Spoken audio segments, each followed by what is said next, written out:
बच्चों, आज आप पढ़ेंगे संबंध बोधक अव्यय।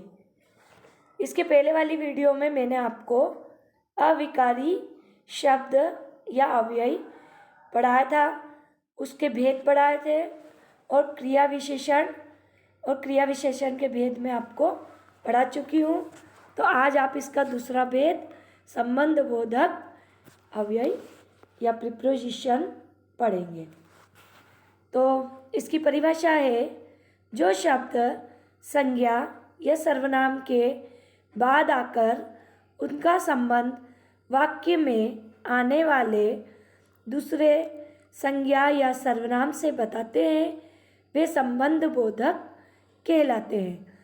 उदाहरण के लिए, कमरे के अंदर सामान रखा है, तो इसके अंदर क्या है? संबंध बोधक। बिल्ली कटोरा भर दूध पी गई, कटोरा भर संबंध बोधक। मेरे घर के पीछे मेरा विद्यालय है, के पीछे संबंध बोधक। गुफा के बाहर शेर बैठा है, तो के बाहर संबंध बोधक।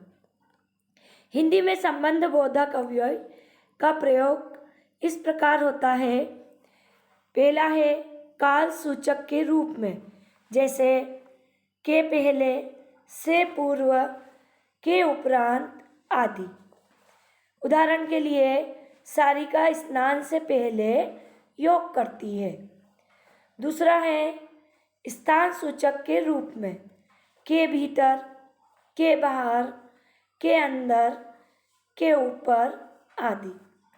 जैसे मेज के ऊपर पुस्तक रखी है। फिर तीसरा है दिशा सूचक के रूप में, के पास, के नज़दीक, के चारों ओर, के समीप आदि। इसका उदाहरण है, उसके घर के पास मंदिर है।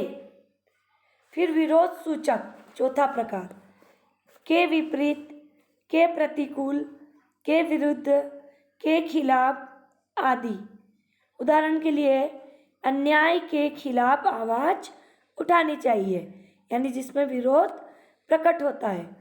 पांचवा इसका प्रकार है समानता सूचक के रूप में, के समान, के जैसा, के बराबर, की तरह आदि।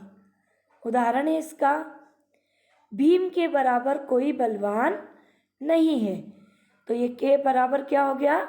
समानता सूचक संबंध बोधक। साधन सूचक के रूप में इसका छठा प्रकार है, के जरिए, के द्वारा, के सहारे, के कारण आदि। इसका उदाहरण है, रोगी छड़ी के सहारे चल रहा है, तो के सहारे साधन सूचक संबंध बोधक अवयव।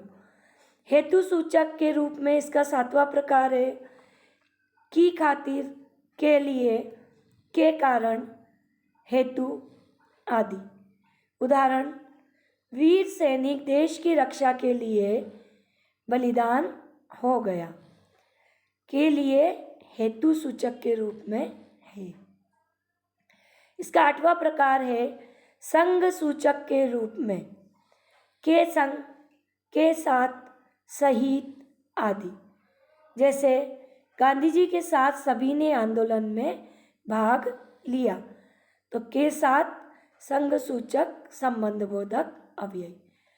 अब नवा प्रकार है इसका पृथकता वाचक के रूप में, से हटकर, से दूर, से अलग आदि। उदाहरण है, कारखाने शहर से हटकर लगाने चाहिए, तो से हटकर पृथकता वाचक के रूप में प्रकट हो रहा है संबंध बोधक अव्यय। अब संबंध बोधक और क्रिया विशेषण दोनों में अंतर समझिए। कई शब्द ऐसे हैं जिनका प्रयोग संबंध बोधक और क्रिया विशेषण दोनों रूपों में होता है। अंतर नहीं है, दोनों में कैसे प्रयोग होता है ये बताया है। यदि ये क्रिया की विशेषता कब, क्यों, कहाँ, कैसे, कितना, जैसे मैंने आपको पहली वीडियो में बताया था, है ना, कब करके, प्रश्न करके खोजेंगे तो उसका उत्तर मिलेगा, कितना करके खोजेंगे तो मिलेगा। तो ये बताए तो क्रिया विशेषण है। और यदि संज्ञा या सर्वनाम का दूसरे संज्ञा या सर्वनाम से संबंध बताए तो संबंध बोधक होते हैं। देखो जैसे बाहर आओ, ये हो गया क्रिया विशेषण।